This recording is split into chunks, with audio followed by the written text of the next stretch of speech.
और अभी इससे पहले सर आपने बताया कि हमें करना क्या है।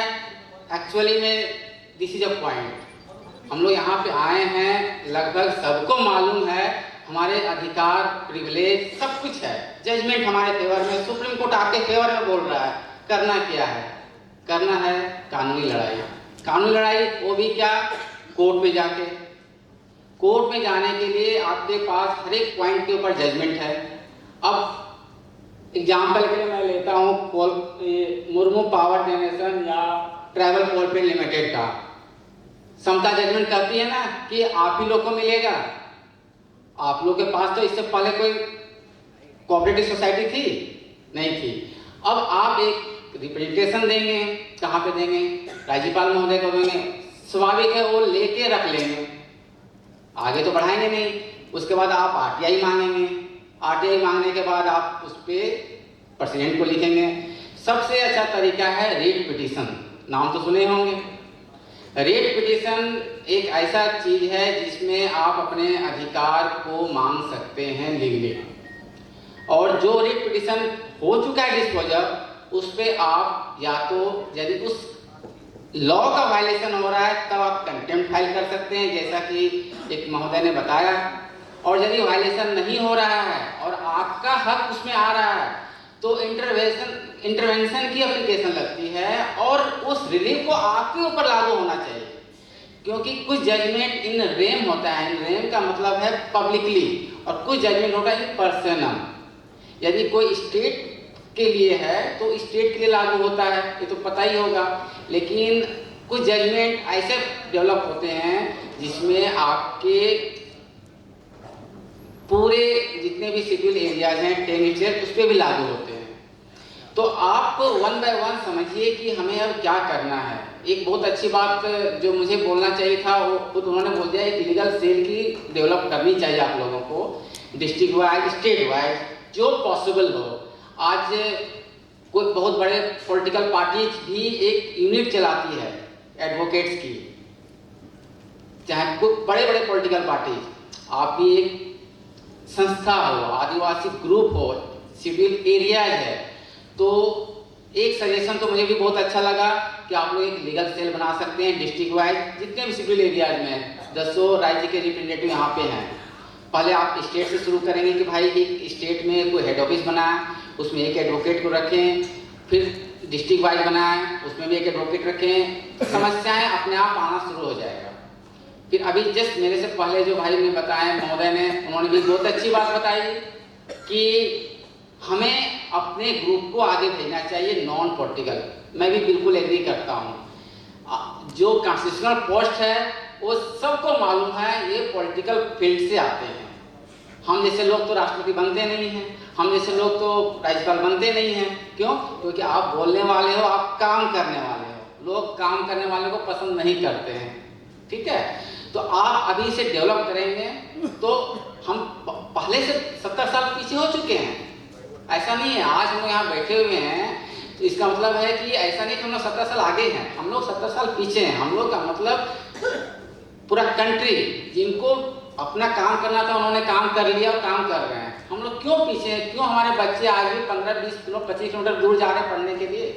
क्यों गवर्नमेंट हॉस्पिटल में पढ़ रहे हैं जहाँ पे बच्चों का सही एजुकेशन नहीं हो रहा है? क्यों मेडिकल के लिए 20-25 के 50 किलोमीटर जाना पड़ रहा है कि नहीं? तो क्यों? क्योंकि हम लोग को व्यवस्था नहीं दिया गया है। अब आर्टिकल में ये भी प्रोविजन है कि हम लोगों का स्पेशल अनुदान मिलने का है, ये भी आप लोग जानते ही होंगे। अब स्पेशल अनुदान बता दीजिए कौन कौन से स्टेट में किनको मालूम है कि हाँ मिला, काम हुआ है? नहीं मिल पता होगा, या मिला भी होगा तो नाम मात्र का एक चुनावी एजेंडा के लिए कि हाँ हमने कुछ दिया है। तो टोटल इंटायर जो कंसेप्ट है हमारे विकास की, अब आपको मैं एग्जांपल देना चाह रहा हूँ जो अभी मैंने किसी से डिस्कस भी किया था। पहले हम लोग को बेदखल करके इंडस्ट्री लगाते थे, हमें शोषण तब भी हो रहा है और आज भी हो रहा है ऑर्गेनिक के नाम से। अब मैं एक एग्जांपल देता हूँ। एक जितने भी खेती होते हैं ट्राइबल एरियाज में ही होते हैं, जहाँ पे जमीन होगा। शहर में तो खेती होती नहीं है। आलू फल कहाँ लगेंगे? तेल कहाँ उगेगा? ट्रैवल एरिया में होगा। अब ऑर्गेनिक के नाम पे फिर क्या हो रहा है, हमसे लोग सामान खरीद रहे हैं और उसे ऑर्गेनिक के नाम पे 10 गुना में बेच रहे हैं। आपकी अभी भी शोषण वही शुरू हो गई। पहले इंडस्ट्री के नाम पे होता था, अब क्या हो रहा है, ऑर्गेनिक के नाम हो रहा है कि जी आप हमें गेहूं दे दो, हम आटा पिसा लेंगे। क्यों गेहूं, आप ऑर्गेनिक गेहूं दोगे, ऑर्गेनिक आटा बन गया। ऑर्गेनिक मस्टर्ड दोगे, सरसों दोगे, ऑर्गेनिक तेल हो गया। और खुद हम दिल्ली में रह रहे हैं तो मुझे मालूम है कि कोई भी प्रोडक्ट साफ नहीं आ रहा, तो मुझे भी लग रहा है यार होना चाहिए।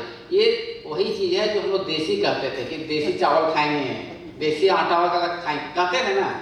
तो अब ये दूसरे रूप में जो वेस्टर्न कल्चर है, अमेरिका, अब एक नीम का दातुन आता है ना, दातुन, ये कितने का आता है यहाँ पे? झारखंड में कितने के मिलता होगा? छत्तीसगढ़ में कितने में मिलता होगा? 1 रुपये में 1 पीस, ठीक है। वो आप अमेरिका में पता है कितना बिकता है? किसी को आइडिया होगा? 700 रुपए। 700 रुपए, बिल्कुल सही कह रहे हैं। तो क्या है ये? ऑर्गेनिक के नाम पे ही है ना। एक चारपाई जो हम लोग बनाते हैं लकड़ी का, जो रस्सी बना के, खटिया जिसे कहते हैं, हम लोग यहाँ कितने मिल जाता होगा? 300-400 में। अमेरिका में कितने मिलता है? 25,000-30,000 में।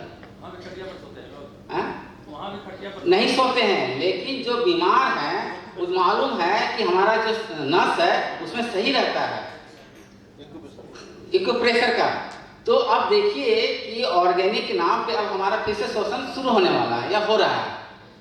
तो इन चीज़ों को अब ट्राइबल्स में हैंडीक्राफ्ट भी बहुत होता है।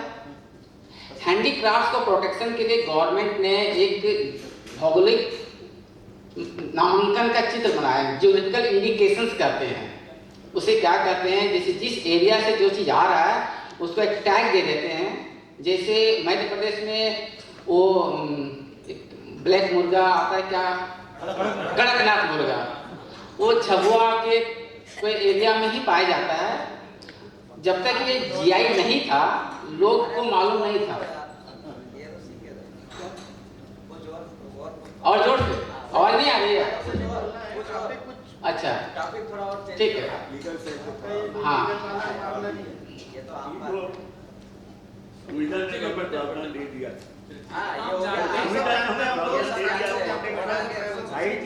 सब दे दिया।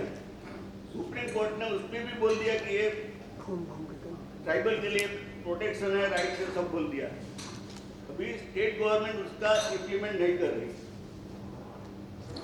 स्टेट गवर्नमेंट अभी उसका इम्प्लीमेंट नहीं कर रही। हम क्या कर सकते हैं ये बात करना है, क्योंकि प्रॉब्लम तो हमारा सबको मालूम है, राइट सबको मालूम है, लेकिन क्या करना है अभी ये परिस्थिति में, इसके लिए परिस्थिति में हमें क्या करना चाहिए वो आप बोलिए। ठीक है। और लीगल सेल की बात करिए, नेशनल लेवल पे एक लीगल सेल होना चाहिए, ये पहली जरूरत है हमारी। नहीं, नेशनल लेवल पे पहले आपको नीचे से जाना पड़ेगा।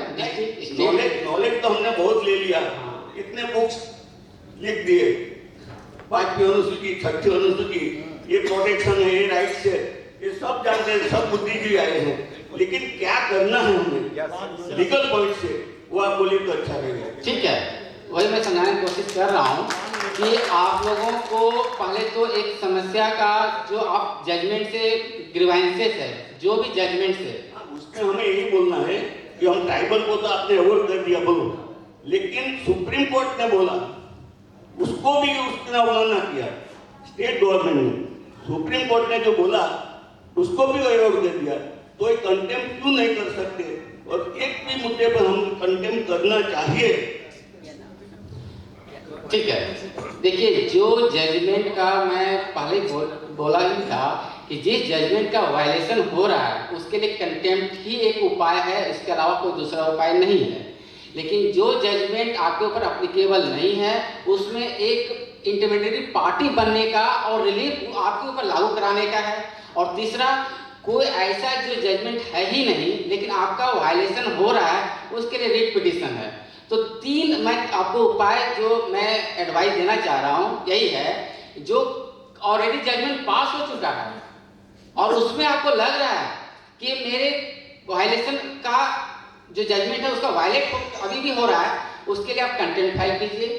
यदि वो जजमेंट आपके क्षेत्र में अप्लीकेबल नहीं है, आपके क्षेत्र का मतलब है कोई स्टेट वाइज जजमेंट आता है, तो आप उस पर एक एप्लीकेशन लगाइए इंटरमीडिएटरी का, और वो रिलीफ आपने अपने ऊपर मांगिए कि हमें भी एक्सटेंड किया जाए, क्योंकि जजमेंट आ चुका है, रिवर्स नहीं हो सकता है। आपको मिलना चाहिए नहीं, वो कोर्ट डिसाइड करेगी, क्योंकि जब फैक्ट्स और सर्कमस्टेंस सेम होता है तो आपको रिलीफ मिल जाएगी। लेकिन कोई ऐसा जजमेंट आया ही नहीं है किसी बात को लेकर, अभी तक कोई नया इशू आ गया आपके ऊपर, तो आपको एक रिट पिटिशन, क्योंकि देखिए गवर्नमेंट के अगेंस्ट कोई सूट फाइल नहीं होता है, आपको उसके लिए रिट पिटिशन ही फाइल करनी पड़ेगी। और यदि मास में है, कोई पब्लिक के लिए, तो उसको पब्लिक इंटरेस्ट लिटिगेशन में जाना पड़ेगा। तो 3 उपाय जनरली कोर्ट करती है। अब रही बात कहाँ फाइल करेंगे और कैसे फाइल करेंगे। रिट पिटिशन हमेशा हाई कोर्ट और सुप्रीम कोर्ट में होता है, तो आपके हाई कोर्ट में रिलीफ को बहुत कम चांस है, कभी भी समता जजमेंट भी आपने देखा होगा, हाई कोर्ट आपके खिलाफ ही गई थी, यदि आपको बढ़िया से देखेंगे तो। हाई कोर्ट को लोग इसलिए अवॉइड करते हैं क्योंकि वो नहीं चाहती है कि हम गवर्नमेंट के खिलाफ कोई जजमेंट पास करें, कहीं का भी हो। इसीलिए मेरी एडवाइस ये रहती है कि आप यदि 3 केस में आते हैं, एक दो आपके जजमेंट का वायलेट आपको खुद हो रहा है, आप कंटेम्प्ट फाइल कीजिए। यदि कोर्ट आपका जो समता जजमेंट का वायलेशन हो रहा है या और भी किसी का हो रहा है, तो आप कंटेम्प्ट फाइल कीजिए। यही एक उपाय है, क्योंकि कोर्ट में दोबारा रिट पिटिशन नहीं फाइल कर सकते हैं, ये रेस जुडिकाटा है। क्योंकि आप सही कह रहे हो कि हमारे पास रेमेडी क्या है, लॉ आपके फेवर में है, शेड्यूल आपके फेवर में है, जजमेंट आपके फेवर में है, तो करे तो क्या करे, आदिवासी कहाँ जाए। तो उसके लिए यदि आपके राइट का वायलेशन हो रहा है वही जजमेंट के ऊपर, तो कंटेम्प्ट फाइल कीजिए। उसके लिए किसी एक को आगे आना पड़ेगा, एक सोसाइटी बनाइए, एक ग्रुप बनाइए, कोई एक पार्टी तो बनना पड़ेगा। क्योंकि आपको यदि देखिए समता क्या था, एक ऑर्गेनाइजेशन थी, तो आपके इतने सारे लोग कहीं कहीं तो एनजीओ से जुड़े ही होंगे अपने एरिया में, उनको आगे आना पड़ेगा। दूसरी चीज, यदि आपको लग रहा है नहीं वो जजमेंट मेरे ऊपर अप्लीकेबल नहीं है क्योंकि मैं उस एरिया में नहीं आ रहा, तो एक एप्लीकेशन फाइल होती है इंटरवेंशन की, वो इंटरवेंशन की एप्लीकेशन फाइल करके और रिलीफ मांग लीजिए सुप्रीम कोर्ट में। अभी तो मैं इस मन से नहीं बोल सकता हूँ, जितना मुझसे हो सकेगा उतना मैं सपोर्ट करूँगा, क्योंकि मैं ऑलरेडी 3-4 साल से ट्राइबल्स के लिए काम कर रहा हूँ और झारखंड में काफ़ी दूर दूर तक प्रोटेक्ट कर रहा हूँ, लीगल ही नहीं फाइनेंशियली भी। मैं उन लोगों को यही, जैसे आप बोले चेंज किए डिफरेंट, मैं उन लोगों को यही समझाता हूँ कि आपका राइट्स फाइनेंशियली भी होना चाहिए, आपके पास आर्थिक, सामाजिक, राजनीतिक समानता होनी चाहिए ना। अब आर्थिक समानता है ही नहीं हमारे पास नौकरी है, बताइए। अभी एक रिट पिटिशन मैंने सुप्रीम कोर्ट में मैंने खुद फाइल किया है। सभी स्टेट में जुडिशरी सर्विस जो होता है ना जजेस का, रिजर्वेशन है SC ST OBC के लिए। झारखंड में हाईएस्ट जुडिशरी में नहीं है, जबकि झारखंड तो ट्राइबल एरिया है, उसके लिए मैंने खुद फाइल किया है। हाई कोर्ट ने डिसमिस कर दिया था, हमने SLP फाइल किए हुए हैं और अभी जस्टिस भानुमति जी के यहाँ लगा हुआ है। बहुत अच्छी बात है कि वो कम से कम उसी ग्रुप से है जो सुनेगी। नोटिस हो चुका है, काउंटर फाइल हो चुका है, फाइनल हियरिंग है 28 तारीख को।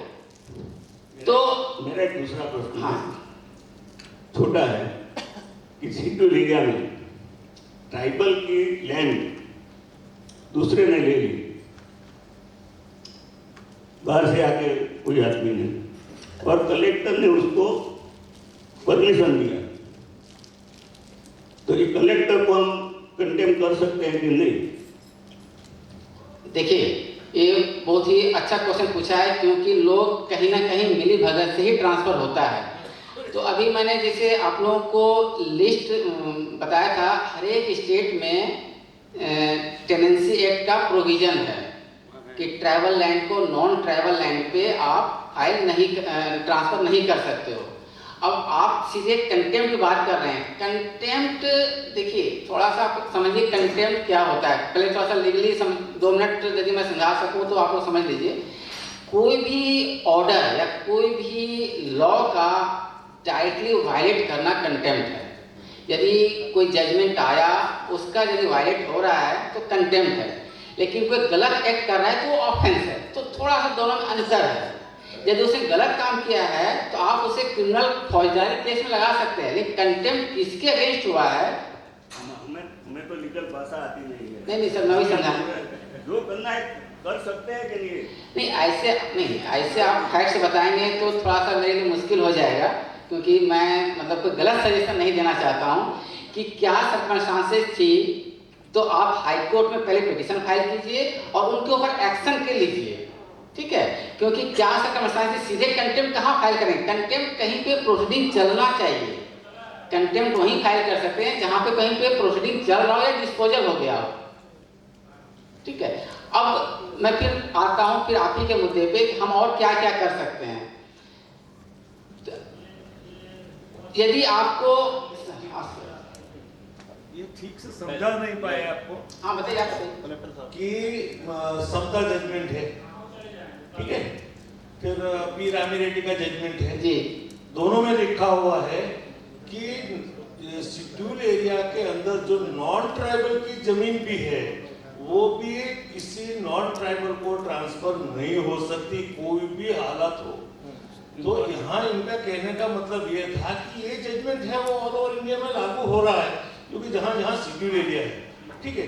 तो फिर उसी सुप्रीम कोर्ट के जजमेंट का कंटेम्प्ट का कहने का मतलब ये था कि उसका कंटेम्प्ट और कलेक्टर को जानते हुए भी उसमें गवर्नमेंट ने जो लैंड टेनेंसी एक्ट में जो भी रूल्स बनाए क्या एक्ट बनाया वो भी एक तरह से देखो तो फर्जी है, उसको कॉन्स्टिट्यूशन के ऊपर नहीं जा सकता, ये जजमेंट के ऊपर भी नहीं जा सकता।